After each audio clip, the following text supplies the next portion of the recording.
70-72 ਸਾਲ ਬਾਅਦ ਆਪਣਾ ਪਿੰਡ ਦੇਖਣ ਜਾ ਰਹੇ ਆ ਜਨਮ ਭੂਮੀ। ਆਹ ਮੋੜ ਆ ਗਿਆ ਪਿੰਡ ਵਾਲਾ। ਹਾਂਜੀ ਹਾਂਜੀ ਸਾਡੇ ਰਿਕਾਰਡ ਦੀ ਜ਼ਮੀਨ ਹੁੰਦੀ ਸੀ ਆ ਸਾਰੀ ਨਾਇਰ ਉਹ ਚਲੇ ਗਈ ਆ। ਹਾਂਜੀ ਹਾਂਜੀ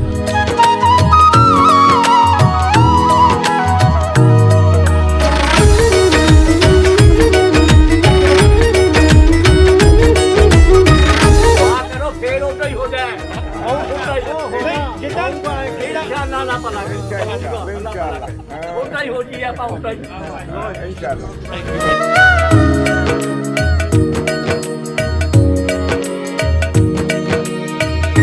ਮਨ ਖੁਸ਼ ਹੋ ਗਿਆ ਆਪਣਾ ਪੰਜਾਬ ਦੇਖ ਕੇ।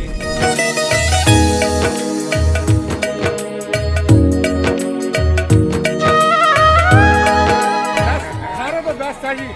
ਤੇ ਬੱਚਿਆਂ ਨੇ ਸਭ ਤੋਂ ਵਧੀਆ ਗੱਲ ਕਹਿੰਦੀ ਆ ਇਦਾਂ ਕਹਿ ਰਹੇ ਸੀ ਚਾਚਾ ਜੀ ਸਰਦਾਰ ਜੀ ਕੁਝ ਨਹੀਂ ਕਹਿ ਰਹੇ, ਚਾਚਾ ਜੀ ਕਹਿੰਦੇ ਪੱਗ ਬੰਨਣੀ ਆ।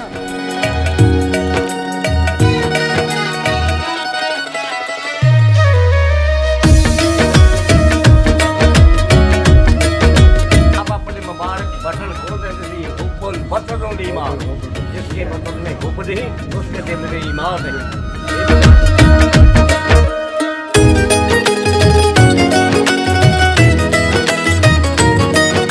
ਚਾਰੇ ਚੌਂਕ ਸਾਡੇ ਆਹ ਤੇ ਆਹ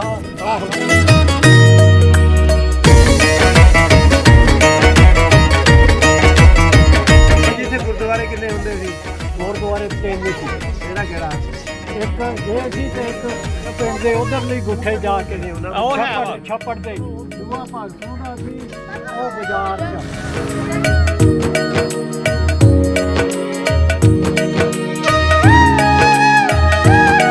ਨਾਂ ਕੀ ਤੁਹਾਡਾ? ਮੇਰਾ ਨਾਮ ਸਾਧੂ ਸਿੰਘ ਆ। ਅੱਛਾ, ਤੇ ਥੋੜਾ ਜਿਹਾ ਦੱਸ ਦਿਓ ਆਪਣਾ ਨਾਂ, ਪਿਛੋਕੜ, ਕਿੱਥੋਂ ਆਏ ਪਿੱਛੋਂ? ਅਸੀਂ ਪਿੱਛੋਂ ਹੁਣ ਜਲੰਧਰ ਚੋਂ ਫੇ ਅਮਰੀਕਾ ਗਏ ਆ, ਕਲੀਵਲੈਂਡ ਸ਼ਹਿਰ, ਹਾਇਓ ਸਟੇਟ। ਮੈਂ ਜਲੰਧਰ ਤੇ ਪਿੱਛਾ ਸਾਡਾ ਡਿਜਕੋਟ ਆ, ਲਾਇਲਪੁਰ ਡਿਸਟ੍ਰਿਕਟ ਸੀ ਜਿਹੜਾ ਫੈਸਲਾਬਾਦ ਬਣ ਗਿਆ। ਹੁਣ ਵੇਖਣ ਜਾਣੇ ਡਿਜਕੋਟ। ਅਸੀਂ ਡਿਜਕੋਟ ਨੂੰ ਜਾ ਰਹੇ ਦੇਖਣ।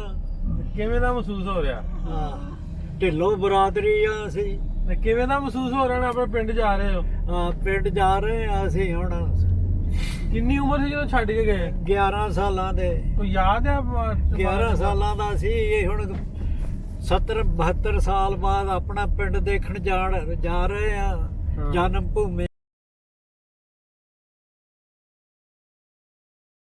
ਪੰਜਾਬ ਆ ਗਿਆ ਤਾਂ ਹਰੇ ਸਿਆ ਕਣਕਾਂ ਉਧਰ ਰਸਮ ਬਦਾ ਲਾਲਾ ਆਏ ਉਦੋਂ ਇੰਨੀਆਂ ਕਣਕਾਂ ਉਧਰ। ਤੁਹਾਡੀ ਪੈਲੀ ਕਿੱਧਰ ਸੀ? ਸਾਡੀ ਤਾਂ ਪਿੰਡ ਦੇ ਮੁੱਢ ਵੀ ਸੀ। ਅੱਛਾ, ਇਸ ਨਹਿਰ ਦੇ ਉਹ ਲਾਗੇ ਸੂਆ ਪੈਂਦਾ, ਰਜਵਾਹਾ ਜਾਂਦਾ ਸੀ।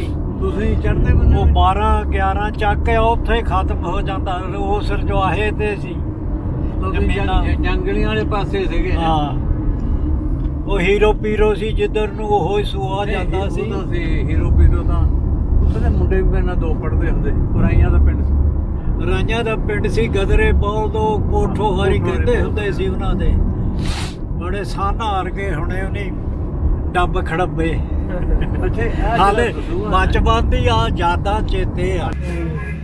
ਇਹ ਜਹਾਂਗੀਰ ਤੋਂ ਹਾਂਜੀ ਹਾਂਜੀ ਸਾਡੇ ਪਰਿਵਾਰ ਠੇਕੇਦਾਰ ਜਗੀਰੋਂ ਹੁੰਦਾ ਸੀ। ਡੇਢੀ ਵਾਲੇ ਦਾ ਠੇਕਾ ਵੀ ਸ਼ਰਾਬ ਦਾ ਉਹਦਾ ਹੁੰਦਾ ਸੀ ਇੱਥੇ। ਉਹ ਹਾਲੇ ਵੀ ਉਹ ਡੇੜੀ ਵਾਲੇ ਮਸ਼ਹੂਰ ਆ ਜਿਹੜੇ ਉੱਥੇ ਉਸ ਮਕਾਨ 'ਚ ਉਹ ਸਾਡੇ ਗਰੀਬ ਖਾਦੇ 'ਚ ਆਬਾਦ ਆ ਨਾ ਜੀ, ਉਹ ਹਾਲੇ ਵੀ ਡੇੜੀ ਵਾਲੇ ਕਹੋਦੇ।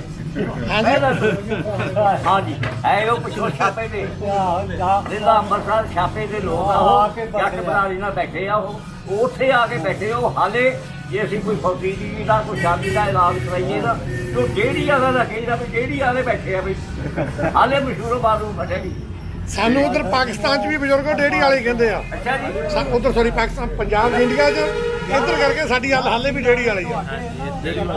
ਹਾਂਜੀ ਉਧਰ ਜਾ ਕੇ ਬੈਠੇ ਗੁਰਦਾਸਪੁਰ ਦੇ ਸੀ ਉਹ ਪਹਿਲਵਾਨ ਹੁੰਦੇ ਸੀ ਉੱਥੇ ਜਾ वो बड़ा जा किला जी 253 मोतियां ਦੀ ਸਰਕਾਰ ਉੱਥੇ ਬੈਠੇ ਆ ਅੱਗੇ ਆ हाँ हाँ जी वो दालवाल साहब ਤੋਂ ਉਤਰਨਾ ਪੈਂਦਾ ਉਹ 253 ਸਾਡਾ ਹੈ 257 हाँ जी ਉਹ ਬੜੇ ਨੰਬਰਦਾਰ ਮਸ਼ਹੂਰ ਮਾਰੂਫ ਹੋਏ ਆ ਜੀ ਉਹਨਾਂ ਦੇ ਉਹ ਇਦਾਂ ਕਿ ਸਾਡੇ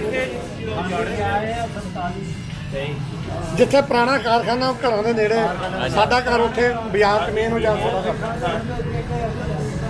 ਜਿਹੜੇ ਬਜ਼ੁਰਗ ਕਰਦੇ ਆ ਵੀ ਡੇਅਰੀ ਵਾਲਾ ਹਾਲੇ ਵੀ ਉਹ ਸਾਡੇ ਬਜ਼ੁਰਗਾਂ ਦੀ ਗੱਲ ਸੀਗੀ ਡੇਅਰੀ ਵਾਲੇ ਤੇ ਸਾਨੂੰ ਹੁਣ ਉੱਧਰ ਇੰਡੀਆ 'ਚ ਗਿਆ ਨੂੰ ਵੀ ਡੇਅਰੀ ਵਾਲੇ ਕਹਿੰਦੇ ਆ ਉੱਧਰ ਹਾਲੇ ਵੀ ਸਾਡੇ ਡੇਅਰੀ ਵਾਲੇ ਕਹਿੰਦੇ 70 ਸਾਲ ਬਾਅਦ ਹਾਲੇ ਵੀ ਸਾਨੂੰ ਡੇਅਰੀ ਵਾਲੇ ਕਹਿੰਦੇ ਆ ਜੀ ਕੀ ਬਾਤ ਹੈ ਜੀ ਕੀ ਸਾਨੂੰ ਵੀ ਉੱਥੇ ਵੀ ਇਹੋ ਹੀ ਹਾਲ ਆ ਅੱਲਾ ਨਾਲ ਉਹਨਾਂ ਦੀ ਰਾਤ ਦੀ ਅੱਲ ਚੰਗੀ ਪਾ ਦੇ ਅੱਲਾ ਨਾਲ ਅੱਲਾ ਦੀ ਰਾਤ ਚੰਗੀ ਪਾ ਦੇ ਡੇਅਰੀ ਵਾਲੇ ਬਾਬਾ ਜੀ ਤੁਹਾਡੀ ਕਿੰਨੀ ਉਮਰ ਸੀ ਬਹੁਤ ਵੱਡੀ ਤਕਰੀਬਨ 6-7 ਸਾਲ ਦਾ ਸੀ ਜਿਸ ਵਕਤ ਮੁਸਾਫਰ ਅਸੀਂ ਜ਼ਿਲ੍ਹਾ ਲੁਧਿਆਣੇ ਦੇ ਆ 100 ਤੁਸੀਂ ਲੁਧਿਆਣੇ ਤੋਂ ਆਏ?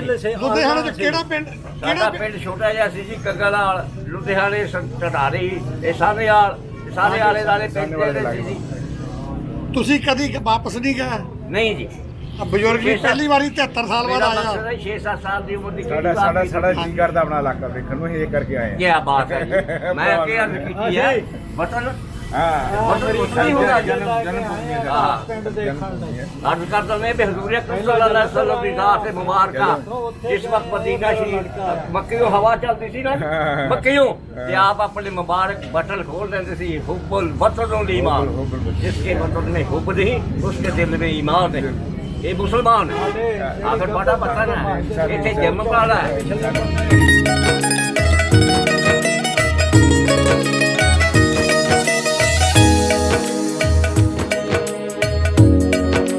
ਦੱਸਿਓ ਪਿੰਡ ਇੱਕ ਵਾਰੀ ਫਿਰ पिछला जी कंगड़वाल ਕੰਗਣਵਾਲ ਲੁਧਿਆਣੇ ਨਾਲ ਹੈਗਾ ਨਾਲ ਹੀ ਸੀ ਜੀ 4-5 ਮੀਲ ਦੇ ਫਾਸਲੇ ਤੇ ਢੰਡਾਰੀ ਬੜੀ ਢੰਡਾਰੀ ਨਾਲ ਸੀ ਜਿਹੜਾ ਹੁਣ ਤੁਸੀਂ ਆ ਸ਼ਹਿਰ ਦੇ ਵਿੱਚ ਹੀ ਆ ਗਏ ਹੁਣ ਸ਼ਹਿਰ ਹੁਣ ਤਾਂ ਤਾਂ ਕਿਆ ਹੀ ਬਾਤ ਆ ਜੀ ਸਾਹਨੇਵਾਲ ਤੱਕ ਚਲ ਗਿਆ ਹੁਣ ਤਾਂ ਪਤਾ ਹੀ ਨਹੀਂ ਲੱਗਦਾ ਆਹ ਸਾਦੇ ਆ ਹਾਂਜੀ ਸਾਹਨੇਵਾਲ ਵੀ ਵਿੱਚ ਆ ਗਿਆ ਲੁਧਿਆਣਾ ਮੈਂ ਇੱਥੇ ਆ ਮੈਨੂੰ ਲੱਗਦਾ ਤੁਸੀਂ ਜਾਣ ਨਹੀਂ ਦੇਣਾ ਵਾਪਸ ਇਦੋਂ ਜ਼ਿਆਦਾ ਮੈਂ ਕੁਝ ਨਹੀਂ ਕਰ ਉਹ ਸਕਦਾ ਤਾਂ ਮਜਬੂਰੀ ਹੈ ਨਾ ਹਾਂਜੀ ਉਹ ਤਾਂ ਮਜਬੂਰੀ ਨੂੰ ਜਾਣਾ ਪੈਣਾ ਜਾਣਾ ਪੈਣਾ ਦੁਆ ਕਰੋ ਫੇਰ ਉਦਾਂ ਹੀ ਹੋ ਜਾਏ ਉਦਾਂ ਹੀ ਨਹੀਂ ਜਿੱਦਾਂ ਇਨਸ਼ਾਅੱਲਾ ਨਾ ਭਲਾ ਕਰੇ ਉਦਾਂ ਹੀ ਹੋ ਜੀ ਆਪਾਂ ਉਦਾਂ ਹੀ ਇੰਸ਼ਾਅੱਲਾ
ਬਸ ਸਾਰੇ ਤੋਂ ਬੈਸਟ ਆ ਜੀ।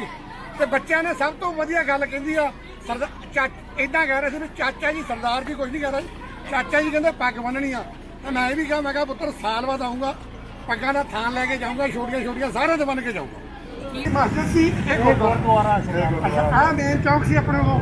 ਇਹ ਮੇਨ ਚੌਂਕ ਇੱਥੇ ਕਬਲਾ ਚੌਂਕ ਮੂੰਹ ਇੱਥੇ ਹੁੰਦਾ ਸੀ। ਆ ਮੇਲਾ ਸੋਭਾ ਤੇ 600 ਦਾ ਘਰ ਲਾ ਕੇ ਉਹ ਚੌਂਕ ਤੋਂ ਆਹ ਨੁੱਕਰ ਤੱਕ ਉੱਥੇ ਦਾ ਇਹਨਾਂ ਵੈਸੇ ਹੀ ਹੈ। 1.5 ਕਿੱਲੇ ਚਲੋ ਅੱਗੋਂ ਤੱਕ ਵੇਖ ਲਈਏ। 1.5 ਕਿੱਲੇ ਚ ਘਰ ਸੀ। ਆਹ ਹਾਪਾ ਸੀ ਸਾਡਾ ਸਾਹਮਣੇ ਆਹ ਗਾਹਾਂ ਬੇਗਿਆਂ ਦਾ ਘਰ ਸੀ। ਬੇਗਿਆਂ ਦਾ ਉੱਧਰ ਨੂੰ। ਹੈ ਤੁਹਾਡਾ ਇਹਦੇ ਪਿੱਛੇ ਆਹੋ ਉਧਰ ਪਿੱਛੇ ਦੇ ਅਗਲਾ ਛੇੜਾ ਖੂੰਜੇ ਤੇ ਜਾ ਕੇ ਲੰਗਿਆਂ ਦਾ ਸੀ। ਲੰਗਿਆ ਦਾ ਇੱਧਰ ਸੀ। ਇੱਧਰ ਦੀ ਗਲੀ ਤੁਹਾਡਾ ਉਧਰ ਦੀ ਗਲੀ ਤੇ ਹਾਂ। ਆਹ ਚਾਰੇ ਚੌਂਕ ਸਾਡੇ ਆਹ ਤੇ ਆਹ ਹਰਦੀਪ ਭਾਈ ਦੱਸ ਜੀ ਕੀ ਹਾਲ ਚਾਲ ਆ? ਹੁਣ ਤੁਹਾਨੂੰ ਇੱਥੇ ਆ ਕੇ ਬੜੀਆਂ ਪੁਰਾਣੀਆਂ ਯਾਦਾਂ ਆਉਂਦੀਆਂ। ਹੁਣ ਘਰ ਆ ਤੁਸੀਂ ਆਪਣੇ ਪਿੰਡ ਬਹਿ ਜਾਓ ਕਿਤੇ ਉਹ ਵੀ ਰੋਕ ਕੇ ਨਾ ਬਣਾਓ, ਉਹ ਵੀ ਰੋਕ ਕੇ ਬਣਾਓ। ਆਹ ਵੀ ਇਹ ਭਾਜੀ ਹਰਦੀਪ ਢਿੱਲੋਂ ਦਾ ਘਰ ਵਾ। ਇੱਥੇ ਤੇ ਉਹ ਪੁਰਾਣਾ ਬਜ਼ੁਰਗ ਦਾ ਘਰ ਆ, ਜਿਹੜੇ ਪੰਜਾਬ ਮਨਜੀਤ ਸਿੰਘ ਰਿਟਾਇਰ ਹੋਏ ਆ ਹੁਣ ਇੰਟੈਲੀਜੈਂਸ। ਮੇਰਾ ਰਾਬਤਾ ਹੈ ਵਾ ਇੰਗਲੈਂਡ ਹੁੰਦੇ ਹੋਏ ਇਹ ਡੈਡੀ ਕਿਦੋਂ ਦਾ ਘਰ ਸੀ? ਅੱਲਾਂ ਤੋਂ ਪਤਾ ਲੱਗਦਾ ਸੀ। ਸਾਡੇ 100 ਘਰ ਸੀਗਾ ਢਿੱਲੂਆਂ ਦਾ। ਕੋਟ ਜਿਹੜਾ ਪਿੰਡ ਸੀ 100 ਘਰ ਸੀ ਸਾਡਾ। ਮੈਂ 11 ਸਾਲਾਂ ਦਾ, ਅਸੀਂ ਗੁੱਲੀ ਡੰਡਾ ਖੇਡਦੇ ਸਾਰੇ ਹੀ ਬਾਬਾ ਜੀ ਰਹੇ। ਇੱਥੇ ਗੁਰਦੁਆਰੇ ਕਿੰਨੇ ਹੁੰਦੇ ਸੀ? ਗੁਰਦੁਆਰੇ 3 ਸੀ। ਕਿਹੜਾ ਕਿਹੜਾ? ਇੱਕ ਇਹ ਸੀ ਤੇ ਇੱਕ ਪਿੰਡ ਦੇ ਉਧਰਲੀ ਗੁੱਠੇ ਜਾ ਕੇ ਉਹ ਹੈ ਛੱਪੜ ਤੇ ਦੂਆ ਭਾਗਸੋਂ ਦਾ ਸੀ ਉਹ ਬਾਜ਼ਾਰ ਚ। ਕਿੰਨੇ ਆ ਜੀ?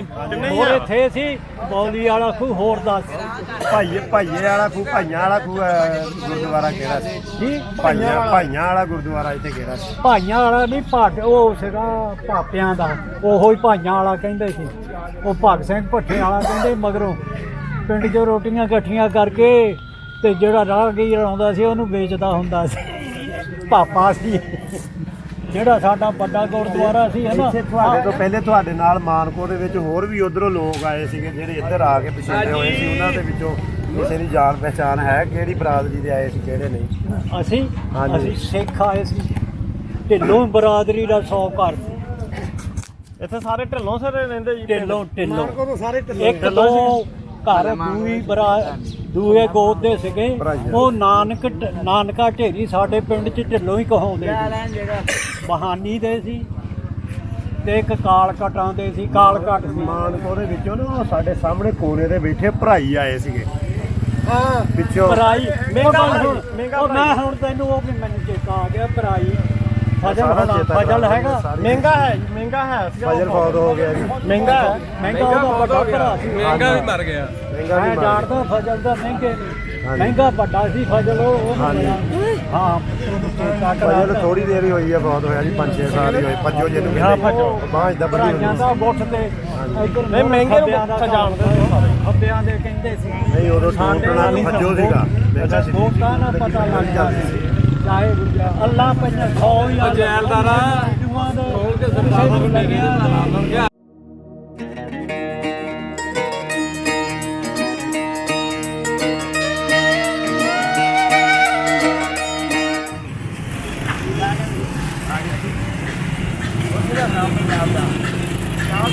ਪੰਜਾਬ ਦਾ ਇਸ ਤਰ੍ਹਾਂ ਦਾ ਹਾਲ ਹੈ। ਪਰ ਇੱਥੋਂ ਦੇ ਲੋਕ ਹੈ ਨਾ, ਉਹ ਪੰਜਾਬ ਨਾਲੋਂ ਜ਼ਿਆਦਾ ਮਿਲਾਪੜੇ ਦੀ ਜ਼ਿਆਦਾ ਖੁਸ਼ ਹੈ। ਬੱਚੇ ਵੀ ਮੈਂ ਦੇਖਿਆ ਬੜੇ ਸ਼ੌਕਾਂ ਦੇ ਆ। ਸਾਰੇ ਬੱਚੇ ਪ੍ਰੇਮ ਨਾਲ ਮਿਲੇ ਨੇ ਫੋਟੋ ਖਿਚਾਓ, ਇਹ ਕਰੋ ਉਹ ਕਰੋ, ਚੰਗਾ ਲੱਗਦਾ। ਓਕੇ ਧੰਨਵਾਦ।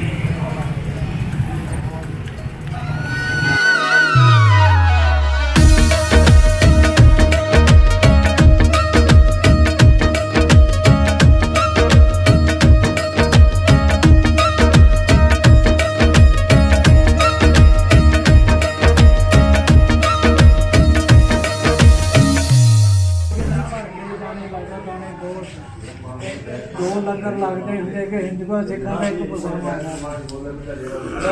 5-6 ਦਿਨ ਨਕਲਾਂ ਕਮਾਲੀਆਂ ਹੋਣੀਆਂ। ਫਿਰ ਕਬੱਡੀ, ਘੋੜ ਦੌੜ, ਨੇਜਾਬਾਜੀ ਹੁੰਦੀ ਜੰਗਲੀਆਂ ਦੇ ਪਿੰਡ 11 12 ਹੁੰਦੇ ਸੀ ਨਾਲ 11 12 ਪਿੰਡ ਉਹਨਾਂ ਦਾ ਨੰਬਰ ਹੀ 11 12 ਹੈ ਦੋਨਾਂ ਪਿੰਡਾਂ ਦਾ। ਤੁਸੀਂ ਬਾਬਾ ਜੀ ਪਿੱਛੋਂ ਜਿਹੜੇ ਪਿੰਡੋਂ ਆਏ ਆ ਉਹ ਤੁਹਾਨੂੰ ਪੂਰਾ ਚੇਤਾ ਹੈ? ਕਦੇ ਮਸਲੇ ਦਾ ਪਤਾ ਹੋਵੇ ਤੇ ਇਹਦੇ ਨੱਥ ਭਰੀ ਨਹੀਂ ਬਜ਼ੁਰਗਾਂ ਨੂੰ ਉੱਥੇ ਸਦਨ ਚੱਲੀਏ